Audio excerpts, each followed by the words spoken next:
In November of 1885, a Wesleyan minister began purchasing chloroform in small quantities from 4 separate chemists in southwest London, and each shopkeeper recorded a different stated purpose for the sale.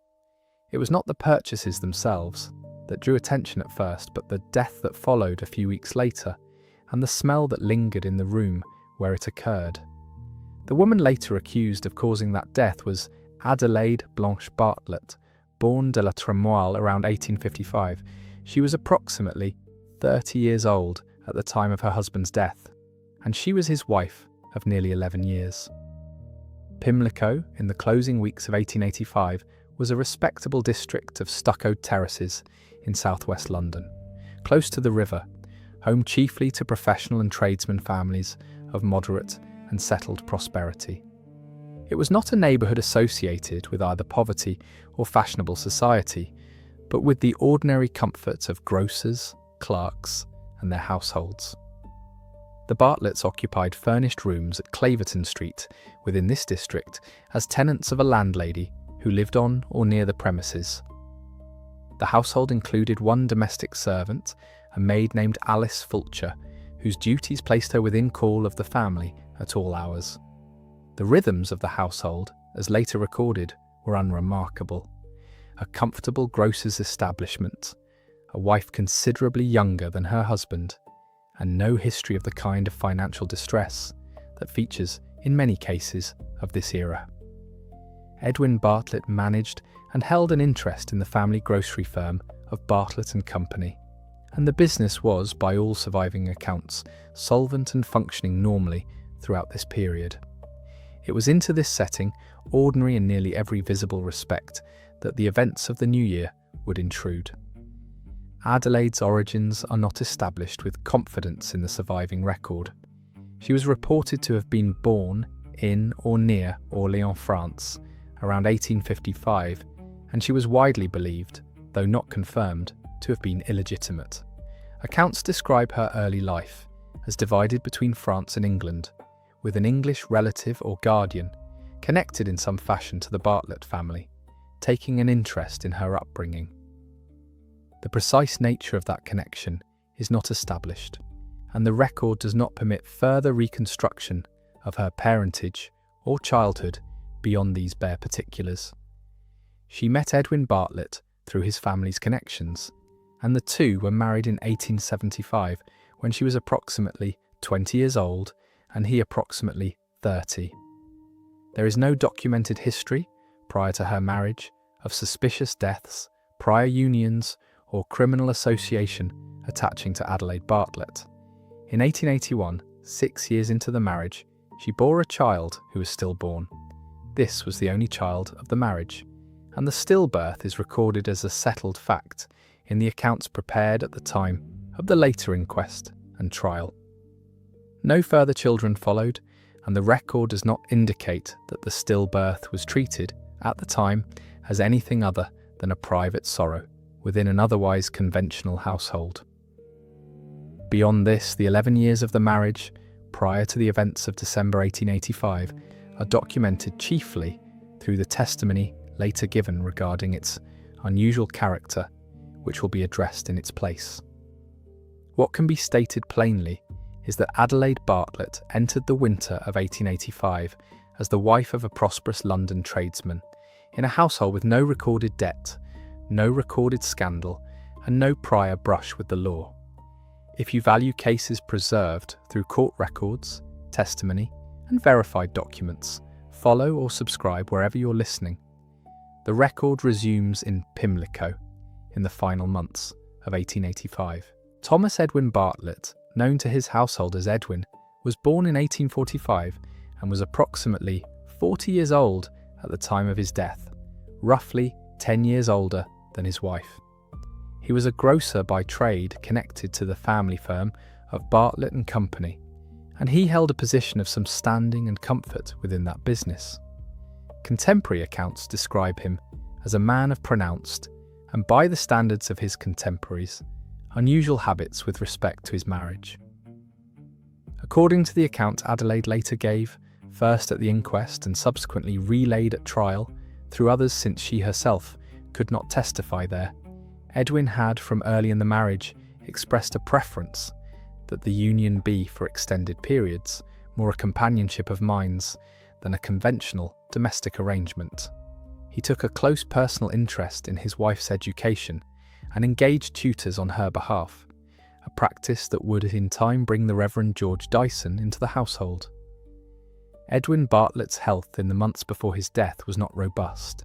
He suffered from documented digestive complaints, for which his physician, Dr. Alfred Leach, had, at Edwin's own repeated insistence, prescribed chloroform, administered in small doses or by inhalation, as a treatment for stomach trouble and to assist him in sleeping.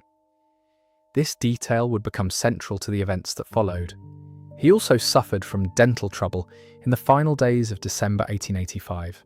On the 31st of that month, New Year's Eve, he attended a dentist and had several teeth extracted, an ordeal that left him, according to household accounts, in low spirits and asking to be looked after. He returned home that evening, and the household passed what was described afterward as an ordinary New Year's Eve. With no sign of the alarm that was to follow within hours, Edwin Bartlett was, by the standards of his trade and station, financially comfortable. He held a will naming George Dyson as the executor and leaving the whole of his estate to his wife. That will, in its original form, contained a clause barring Adelaide from remarrying in the event that she survived him and inherited under its terms. Approximately 4 months before his death, Edwin redrew the will and removed that clause, leaving Adelaide free to remarry without forfeiting her inheritance. This amendment is independently documented and would later form a central plank of the prosecution's theory regarding motive, though it must be stated plainly that no direct evidence ever established what, if anything, prompted the change beyond Edwin's own decision. The developing friendship between Edwin, Adelaide, and the Reverend George Dyson had its origins in early 1885, when Dyson, a young Wesleyan minister known to the family, began visiting the Bartlett household with increasing frequency. Dyson had taken on the role of tutor to Adelaide, a continuation of the arrangement Edwin had long favoured, in which his wife's intellectual companionship was cultivated by outside instruction. Over the course of the year, the visits grew closer and more frequent, and by the accounts both Adelaide and Dyson later gave, the closeness between the young minister and Edwin's wife was not merely tolerated by Edwin, but actively encouraged by him. Edwin was reported on more than one occasion to have spoken of Dyson as a man he regarded favourably as a future husband for Adelaide, should he himself not survive. Late in 1885, Adelaide asked Dyson to procure chloroform on her behalf. The stated purpose given within the household was that it would assist Edwin in settling his stomach complaints and in sleeping, consistent with the treatment his own physician had previously prescribed. Dyson did not purchase the chloroform in a single transaction. Instead, he obtained it in small quantities from 4 separate chemists, each visit yielding a bottle of modest size. At one chemist, he stated the chloroform was wanted to remove grease stains from a coat. Other chemists received other explanations, none referencing its intended use within the Bartlett household. Under the pharmacy legislation then governing the sale of poisons, purchases above a certain quantity required the buyer to sign a poison register, recording the date, the substance, the quantity, and the purpose given. By dividing his purchases across 4 chemists and keeping each transaction small, Dyson avoided the threshold that would have required a more formal and traceable record at any single shop. No insurance policy, burial club, or similar financial arrangements attached to Edwin Bartlett's life is documented in connection with this case. The household's arrangements were domestic in nature, resting on the will Edwin had drawn and subsequently amended, not on any policy of assurance. On the 31st of December, Edwin Bartlett returned from the dentist in the evening, his mouth sore from the extractions performed that day, and passed what remained of New Year's Eve within the household at Claverton Street in the company of his wife. The household retired in its ordinary fashion. Edwin and Adelaide occupied the same bed, as was their custom, and the maid, Alice Fulcher, and the landlady of the house settled for the night in their respective quarters. Nothing in the surviving accounts of that evening suggests any disturbance, quarrel, or irregularity distinguishing it from any other night the household had passed together. It was, by every description available, an ordinary close to an ordinary year, in a household that gave no outward sign of the events that were to unfold within a matter of hours. In the early hours of the 1st of January, 1886, Adelaide Bartlett woke the maid, Alice Fulcher, some time before 4 in the morning. She told the maid that she feared her husband was dead, and asked her to fetch Dr. Alfred Leach without delay. She also roused the landlady of the house. The alarm came from Adelaide herself, raised in the small hours of the night, directing the household's attention to her husband rather than away from it. When Dr. Leach arrived, he found Edwin Bartlett dead, apparently, for some period of time, lying in the bed he had shared with his wife. There was no sign of a struggle in the room or on the body. There was, however, a strong smell of chloroform about the body and about the room itself, a detail Dr. Leach noted at once, given his own knowledge of Edwin's prescription history. Dr. Leach did not immediately treat the death as one requiring urgent police involvement, nor did he certify it as a natural death and close the matter. Instead, aware that Edwin had been prescribed chloroform in small measured doses for a stomach complaint, and confronted with the odour that filled the room, Leach determined that a post-mortem examination was necessary before any cause of death could be properly recorded. This decision was made within hours of the discovery, not after some extended period of unexamined burial or delay. The suspicion of a chemical cause arose essentially at once, from the smell alone, and a post-mortem was arranged in the days that followed. It is worth stating plainly that in this respect, the case did not begin as one of a natural death quietly accepted and later reopened. The medical suspicion was immediate. What took longer to develop, and what ultimately drove the matter toward inquest and prosecution, was suspicion directed at a particular person as the agent of that death. That further suspicion arose chiefly through the intervention of Edwin's father, a man who had long regarded Adelaide with hostility. Prior to Edwin's death, the elder Bartlett had separately accused Adelaide of an improper association with Edwin's younger brother, an accusation that survives in the record only as a family dispute, never established as fact, and raised here only to explain the depth of the father's animosity toward his son's widow. Following Edwin's death, it was this same hostility that drove the father to press the authorities to treat the case as a possible murder rather than to accept the more straightforward explanations of suicide or misadventure that the medical evidence, absent further inquiry, might otherwise have supported. Adelaide, for her part, made no attempt to flee the district, to hasten her husband's burial, or to obstruct the post-mortem examination in any way. She remained at the Claverton Street address throughout, cooperating with the process that had been set in motion. The interval between the discovery of the body and the escalation of the matter toward formal legal proceedings was short, measured in days rather than weeks, as the post-mortem findings and the father's persistent pressure combined to move the case toward the coroner's court. The post-mortem examination, once conducted, produced a finding that would come to define the entire case. Analysis of the contents of Edwin Bartlett's stomach revealed approximately 1 fluid ounce of liquid chloroform, a quantity considered by the medical men involved to be sufficient on its own to cause death. This finding was not in dispute at any stage of the proceedings that followed.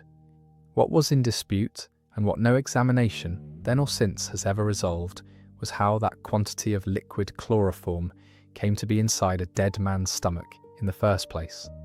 Chloroform, when swallowed as a liquid, acts as a powerful irritant on contact with living tissue. Whether administered to an unwilling or unconscious person by another hand, or swallowed voluntarily by a person retaining the ordinary reflexive responses of the human body, its passage down the throat produces visible corrosive injury. The lips, the mouth, the throat, the larynx, and the passage into the stomach, would be expected to show burning and inflammation where the liquid made contact. When the physicians examined Edwin Bartlett's mouth, throat, and air passages, they found no such injury. No burning, no inflammation, no corrosive damage of any kind. Anywhere along the route the chloroform must have travelled to reach his stomach in liquid form. And yet the stomach itself contained a lethal quantity of the substance, present and measured and beyond dispute. This absence of injury placed every theory of the case on uncertain ground from the outset. Medical opinion at the time could identify no established means by which a lethal quantity of liquid chloroform could pass into a living person's stomach without leaving some trace of its passage along the way. Two explanations were advanced, and neither could be demonstrated to the satisfaction of the medical men who examined the body. The first held that Edwin Bartlett had taken the chloroform himself, swallowing it rapidly and in a single continuous motion, and that some combination of speed and circumstance had spared the tissue the injury ordinarily expected.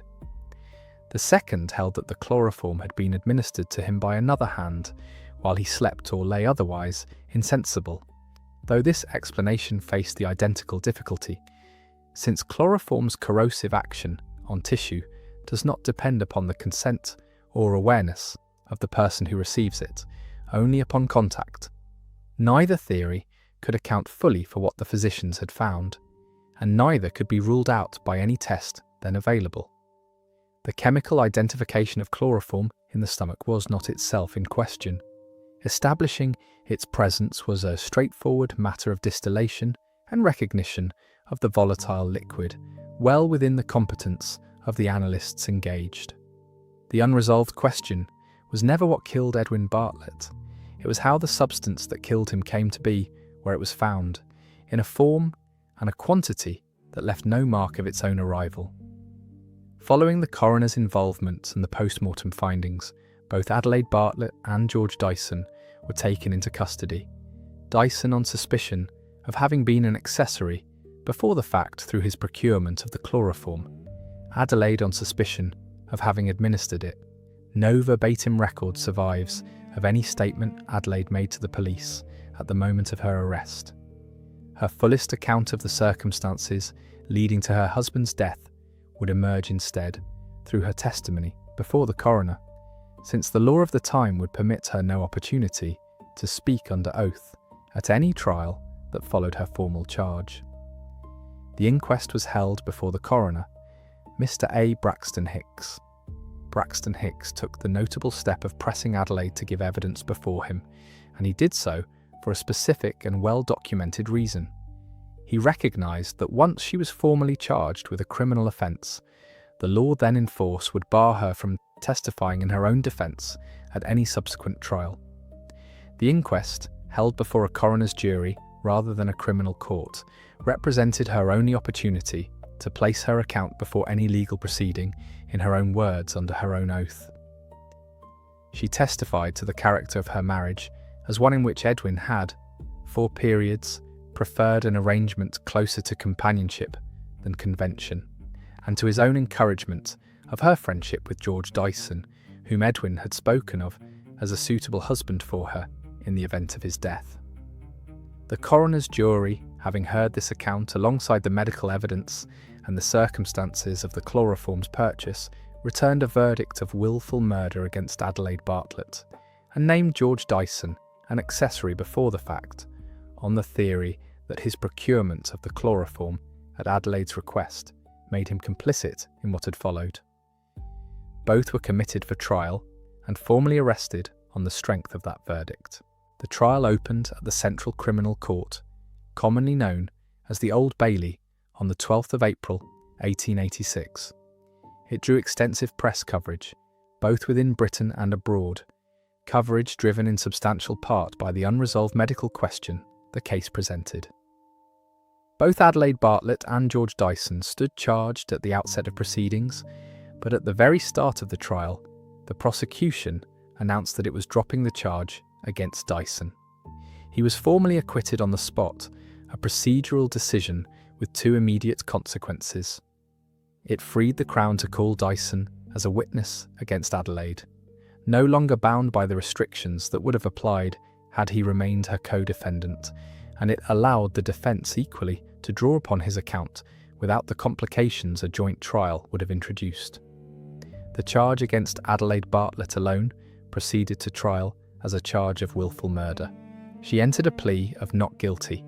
The prosecution was led by Sir Charles Russell, who held the office of Attorney General in the government formed earlier that year. Russell's duties as Attorney General divided his attention between the demands of that office and the preparation required by the case, and later assessment of the trial, both contemporary and subsequent, has held that he did not master the medical complexities of the chloroform evidence as thoroughly as his opposite number. The defence was led by Sir Edward Clarke, regarded by his contemporaries as among the foremost barristers then practising at the English bar. The prosecution's case rested on several strands, presented in turn to the jury. Witnesses described the closeness between Adelaide and George Dyson, and the apparent encouragement Edwin had given that friendship during his lifetime. The amended will, redrawn some 4 months before Edwin's death to remove the clause barring Adelaide from remarriage, was placed before the jury as evidence bearing on motive. The 4 chemists who had sold chloroform to Dyson were called in turn, each describing the small quantity purchased at his own shop and the explanation Dyson had offered at the time, none of which referenced the Bartlett household. Dr. Alfred Leach testified to Edwin's history of stomach complaints, to the chloroform he had himself prescribed in small doses, and to the circumstances of his arrival at Claverton Street on the morning of the death. The maid Alice Fulcher and the landlady of the house each testified to the alarm Adelaide had raised in the small hours of New Year's morning, and to the state in which Edwin was found. George Dyson himself was called by the Crown, testifying to his purchase of the chloroform at Adelaide's request, and to his understanding of the arrangement within the Bartlett household, an arrangement he described as sanctioned throughout by Edwin himself. What the prosecution could not produce, despite the whole of this case, was any medical witness prepared to explain how Adelaide might have introduced a lethal quantity of liquid chloroform into her husband's stomach, without leaving the corrosive injury that a proper examination would have been expected to find, and that no examination had found. Sir Edward Clarke, for the defence, called no witnesses of his own. He built his case instead upon cross-examination of the witnesses the Crown had already presented, drawing from them repeated confirmation of the platonic character Edwin himself had assigned to periods of his marriage, and of his own encouragement of the friendship between his wife and George Dyson, evidence that worked to undercut the motive the prosecution had sought to establish. Clarke's central argument, however, rested on the medical evidence itself. He pressed the point, repeatedly and at length, that no witness called by the Crown could explain the mechanism by which the chloroform had reached Edwin Bartlett's stomach, without the telltale burning that its passage should have produced. He advanced the possibility that Edwin, in pain and low spirits following his dental extractions the previous day, had taken the chloroform himself, swallowing it in one rapid and continuous action. Clarke did not claim this explanation was certain. He argued only that it remained at least as plausible as the alternative the prosecution had failed to demonstrate, and that a jury could not convict on a theory of administration that no medical witness could describe as physically possible. Clarke's closing speech to the jury lasted approximately 6 hours, and it has been described in accounts written both at the time and in the decades since as the defining performance of his career at the bar. The presiding judge delivered his summing up to the jury following the close of both cases, directing them to weigh the medical evidence with particular care, since it lay at the heart of the difficulty before them. He reminded the jury that suspicion, however grave, was not itself sufficient for a conviction, and that the Crown was required to establish not merely that Edwin Bartlett had died of chloroform poisoning, a fact nowhere disputed, but that the prisoner had administered it. The jury retired to consider its verdict after the conclusion of the summing up. Their deliberation did not last through the night, and when they returned, the foreman delivered a verdict expressed in terms that have been repeated in accounts of the case ever since. "Although we think grave suspicion is attached to the prisoner," the foreman stated, "we do not think there is sufficient evidence to show how or by whom the chloroform was administered." The verdict was not guilty. The announcement was met with loud applause in the courtroom, a reaction that reflected a shift in public sentiment over the course of the trial. Adelaide Bartlett had entered the proceedings as a figure regarded with curiosity and, in some quarters, open hostility. She left them as a woman whose position had drawn considerable public sympathy rooted in two distinct sources.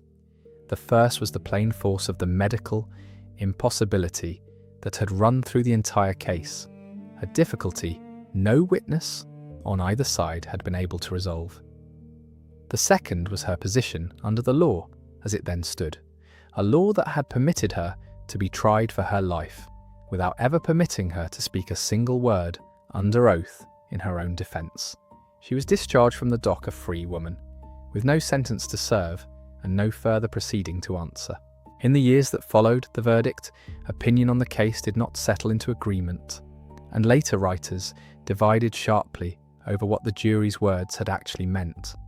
Some subsequent commentators treated the phrase grave suspicion as tantamount to a private finding of guilt, arguing that the split and disguised purchases of chloroform, Adelaide's clear opportunity, and the motive suggested by the amended will together painted the portrait of a woman who had, in fact, caused her husband's death and escaped conviction only through a gap in the medical evidence.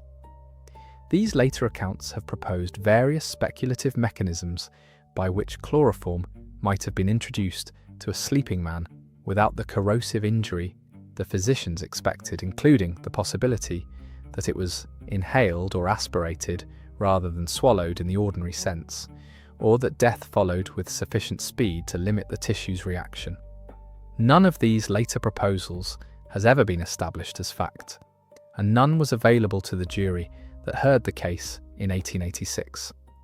Set against this is the case argued at trial and maintained since by other writers, resting on the same central point Clarke had pressed in his closing speech, that no witness or piece of forensic evidence ever placed the chloroform in Adelaide's hand at the moment it entered her husband's body, that Edwin himself had a documented history of seeking chloroform from his own physician and had passed the day before his death in physical pain and low spirits following his dental surgery, and that Adelaide's own conduct after the death, summoning help at once rather than delaying or concealing what had happened, was conduct consistent with innocence, even if it could not by itself prove it.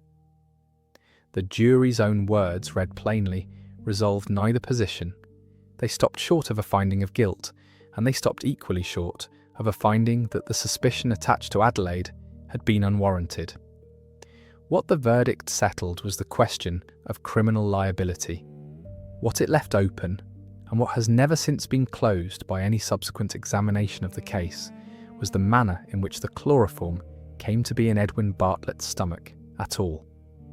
That question was described by one of the most eminent surgeons of the day, commenting publicly after the verdict, rather than as a witness before the court, in terms that have outlived nearly everything else written about the case.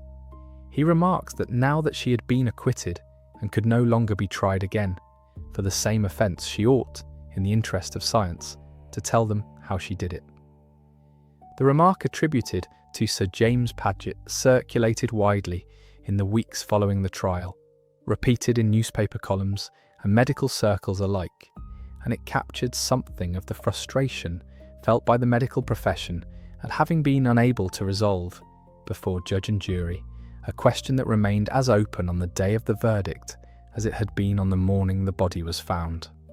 The Times and the provincial press had followed the trial closely throughout its course, reporting each day's testimony in detail, and in the aftermath of the verdict, the newspapers turned their attention to the broader questions the case had raised.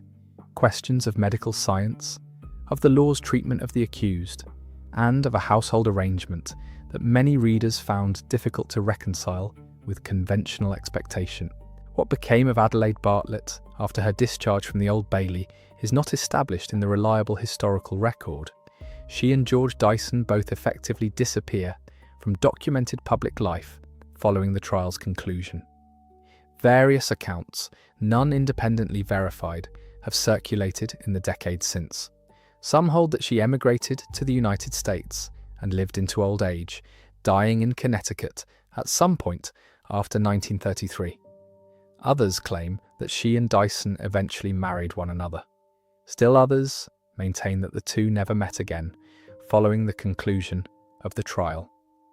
None of these accounts can be treated as established fact, and the record consulted for this history does not permit a determination of where or when Adelaide Bartlett's life came to its end. One further claim, sourced to a single Methodist historical account and reported here only as such a claim, holds that George Dyson emigrated to the United States, adopted the name John Bernard Walker, and became editor of a scientific periodical. This account has not been independently verified and is presented as one version among several, not as settled history. The case did not fade from public memory in the manner of many trials of its era, and it retained a particular hold on writers and dramatists across the century that followed. The film director Alfred Hitchcock, in his recorded conversations with the filmmaker François Truffaut, mentioned that he had at one point considered making a film drawn from the case, though no such film was made. An American television production, loosely inspired by the case, relocated and substantially fictionalized from the historical particulars, was broadcast in 1986. British radio had taken up the case decades earlier, dramatizing it under the title Four Small Bottles in an anthology broadcast in 1952, and American radio produced its own adaptation the following year. British television returned to the case in an anthology series devoted to historical criminal trials, broadcast in 1980. The trial itself was published in full as a volume in the notable British Trial series in 1927, edited by Sir John Hall, and it has since been the subject of at least two book-length studies, one published in 1962 and a further revised study published originally in 1990 and again in 2011. Beyond its afterlife in print, broadcast and film, the case has retained a place in the specialist literature of forensic medicine that few criminal trials of its era can claim. It is cited specifically for the chloroform problem it presented, a problem summarised and revisited in a retrospective published in the British Medical Journal in December 1994, nearly 109 years after Edwin Bartlett's death. That retrospective and the continued attention the case receives in forensic toxicology teaching treat it not as a case whose science was eventually solved by later advances, but as a genuine and enduring puzzle, one in which the central question of mechanism remains as unanswered today as it was to the jury that heard the case in April of 1886. Separate from its place in the history of forensic medicine, the case occupies a distinct position in the history of English criminal procedure, one bound up with the law that had governed Adelaide Bartlett's own trial. Under the rules in force in 1886, a person charged with a criminal offence was not permitted to give sworn evidence in his or her own defence. This rule applied without regard to sex, binding men and women alike, and it meant that Adelaide's account of her marriage, of Edwin's own attitude toward her friendship with George Dyson, and of the events of New Year's morning reached the jury only at second hand, through the testimony of others or through the record of what she had told the coroner before she was ever formally charged. Had she stood trial only a dozen years later, the law would have permitted her to take the stand and answer the prosecution's case directly, under oath, before the same jury that was asked to weigh her guilt. The case is frequently cited in later discussions of that pre-1898 rule, and of the disadvantage it placed upon the accused, since the fullest and most direct account any defendant could give of events was, under that law, always filtered through some other voice before it reached the jury deciding the verdict. It should be stated plainly that the historical record does not establish that the Bartlett case itself caused the change in the law that followed 12 years later, when the Criminal Evidence Act of 1898 finally permitted defendants to testify on their own behalf. The case is properly described as one commonly invoked in discussions of that reform, a frequently cited illustration of the difficulty the earlier rule created, not as a demonstrated cause of the statute that replaced it. The pharmacy legislation governing the sale of poisons in Victorian England forms a further piece of context necessary to understanding how the case unfolded as it did. Chemists selling certain substances in quantity were required by law to record the transaction in a poison register, noting the purchaser's name, the substance and quantity sold, and the purpose given for the purchase. A record intended to create a traceable account of who held access to dangerous substances and why. It was precisely this requirement that shaped George Dyson's conduct in the weeks before Edwin Bartlett's death. By purchasing chloroform in small amounts from 4 separate chemists, rather than a single larger quantity from one, Dyson kept each individual transaction below the threshold that would have required a formal signed entry describing its purpose in detail. Whether this pattern of purchase reflected calculation or simple convenience was never established at trial, and the prosecution was able to place the fact of the divided purchases before the jury as a circumstance worth their attention, without ever proving what had motivated the arrangement. The chemists themselves, called one after another to the witness box, could describe only their own individual transaction, the small bottles sold, and the explanation offered to them at the time, none of which referred to the Bartlett household or its master's health. No single chemist held knowledge of the full pattern. That pattern became visible only once the 4 separate accounts were assembled before the court. The broader legal position of married women in this period bears only limited relevance to the substance of this case, since no dispute over property or inheritance beyond the terms of Edwin's own will arose at any stage of the proceedings.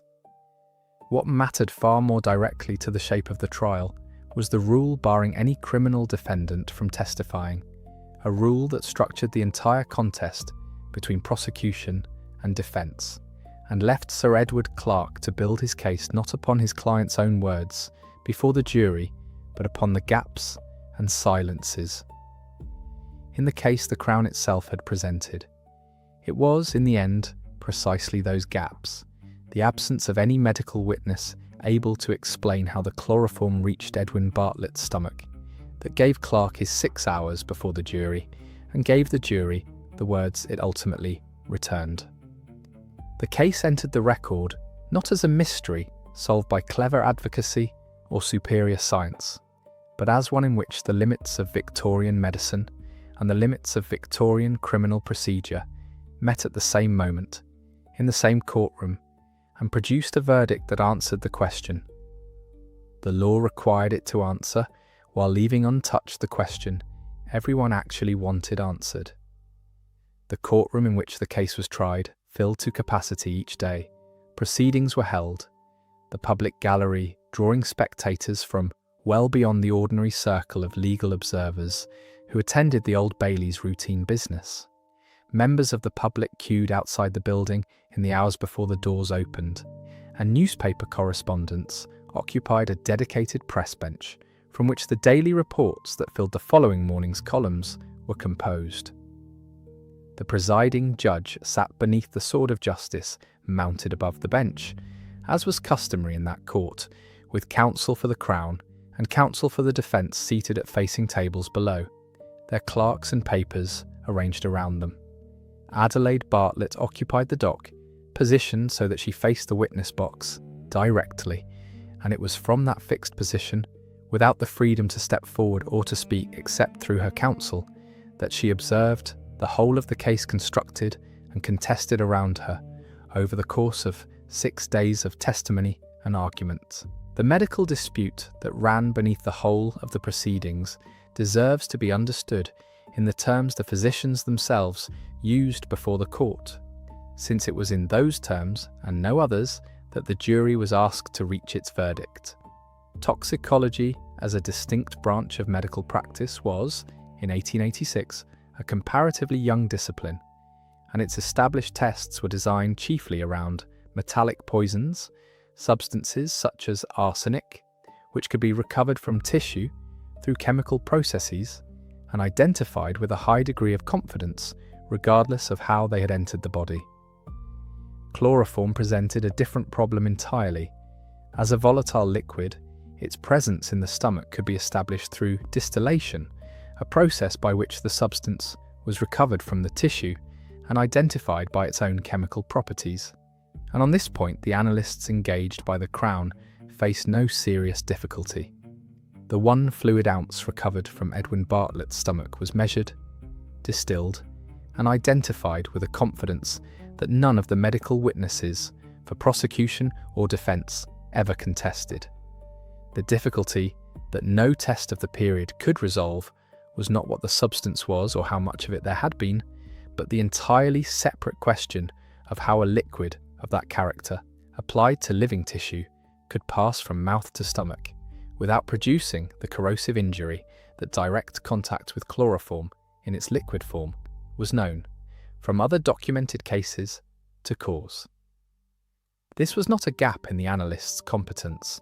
It was a gap in what the medical science of the day understood about the physical process of ingestion itself, a gap that neither Crown nor defence witnesses could close, because neither side could point to any prior recorded case, anywhere in the medical literature available to them, of a comparable quantity of liquid chloroform reaching a stomach by any route, without leaving the same absent evidence they were being asked to explain in this one.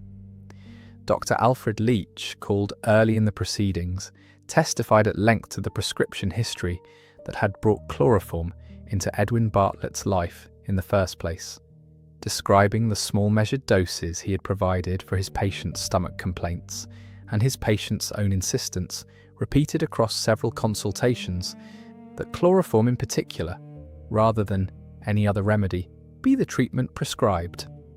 Under cross-examination, Leach was pressed to state plainly whether the injuries he would expect to find, had the chloroform been forced upon an unwilling man or poured into a sleeping one, would differ in any respect from the injuries expected had the same man swallowed it himself. He conceded that they would not differ, that the tissue could not distinguish the intention behind the liquid that touched it, only the fact of contact itself. This concession, drawn from the Crown's own principal medical witness, did as much to shape the outcome of the trial as any single exchange recorded in the proceedings, since it meant that the absence of injury was a problem equally fatal to the prosecution's theory as to any theory of self-administration the defence might advance. The press coverage that accompanied the trial gave considerable attention to Adelaide Bartlett's own bearing in the dock, a subject that occupied newspaper columns alongside the medical testimony itself. Reporters described her composure across the 6 days of proceedings, noting that she gave way to little visible emotion, even as witness after witness discussed the most intimate particulars of her marriage and the circumstances of her husband's death.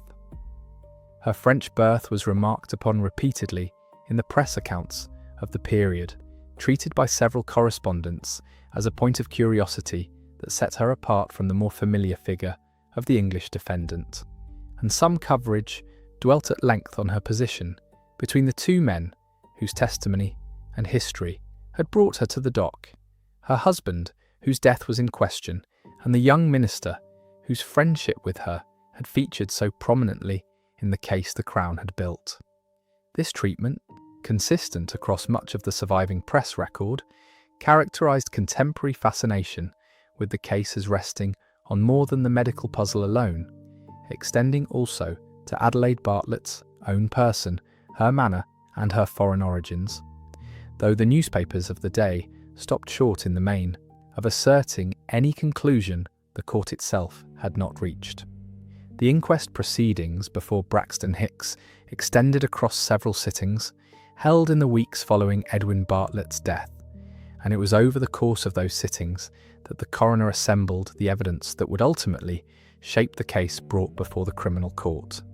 Braxton Hicks heard first from Dr. Leach, establishing the medical history and the circumstances of the death, and from the household witnesses, Alice Fulcher and the landlady, who described the alarm raised in the small hours of New Year's morning in terms they would later repeat before the criminal jury.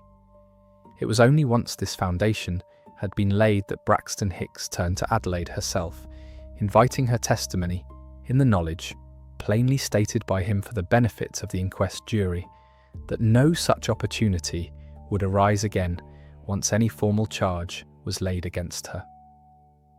Adelaide's account before the coroner ran across a considerable portion of the proceedings, and in it she described the history of her marriage in terms consistent with what would later be relayed at trial through other witnesses, the periods in which Edwin had preferred a companionship founded on shared reading and conversation rather than the ordinary expectations of marriage, his own introduction of George Dyson into the household as a tutor, and his repeated statements, made in her presence and in Dyson's, that he regarded the younger man with favour as a match for her should he not survive to old age. She described the final evening of December, Edwin's return from the dentist in discomfort, and the ordinary character of the hours that followed, giving no indication in her account of any disturbance or dispute proceeding the moment she woke to find something amiss beside her in the night. The coroner's jury, weighing this testimony alongside the medical findings and the evidence of the divided chloroform purchases, reached its verdict of willful murder against Adelaide only after considerable deliberation, a fact noted in contemporary press accounts of the inquest's final sitting. The verdict once returned set in motion the machinery that would carry the case to the Old Bailey, but it is worth recording that the account Adelaide gave before Braxton Hicks, delivered under his particular insistence and captured in the coroner's record, became in practice the closest thing to direct testimony the case would ever produce from her own lips, since the criminal trial that followed permitted no repetition of it under oath before the jury that would decide her fate. At the criminal trial itself, George Dyson's appearance in the witness box, called by the very Crown that had originally charged him, occupied a considerable portion of the second day of testimony. He described, under examination, the sequence of his visits to the Bartlett household across the year preceding Edwin's death, the tutoring arrangement that had first brought him into regular contact with Adelaide, and the gradual deepening of a friendship that he maintained, throughout his testimony, had never proceeded without Edwin's own full knowledge and evident approval. Pressed under cross-examination on the matter of the chloroform, Dyson confirmed each of the 4 purchases in turn, the chemist's shop, the dates so far as he could recall it, and the explanation he had given at each counter, none of which had referred to Edwin Bartlett or his household. He maintained throughout his testimony that he had understood the chloroform to be intended for Edwin's own comfort, consistent with the treatment Dr. Leach had previously prescribed, and that he had at no point understood or suspected any other purpose in Adelaide's request. The jury heard this account delivered by a witness who had himself stood accused of the same offence weeks earlier, a circumstance not lost on the correspondents who reported the day's proceedings, several of whom noted the unusual position in which Dyson found himself, testifying against the woman he had so recently stood beside in the dock.